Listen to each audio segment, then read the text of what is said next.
Meu nome é Luísa, eu tenho 20 anos, eu sou de Manhuaçu, no interior de Minas Gerais. Eu tô indo agora para Londres, na Inglaterra, para estagiar no King's College Hospital, em neurocirurgia. Eu achava que realizar esse sonho era uma coisa, assim, muito improvável para uma menina que veio do interior de Minas Gerais. E aí você vai vivendo um dia de cada vez, um processo de cada vez, um documento de cada vez. E parece que aquilo foi feito para você mesmo. A parte do personal statement, que é um documento que você escreve contando sua história, eu achei que não ia impressionar, eu achei que os médicos não iam gostar da minha história, mas foi o que eles mais gostaram, na verdade. Foi o motivo de eu ter sido aceita. Então, fez muito sentido pra mim também. Acho que vai me mudar pra sempre, como pessoa, como profissional.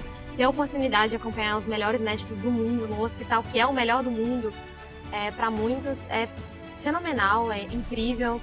Não tenho palavras pra descrever. E é isso que eu quero. Eu quero que o mundo seja um lugar pequeno pra mim. Então, confia no processo e bora deixar esse mundo mais verde e amarelo.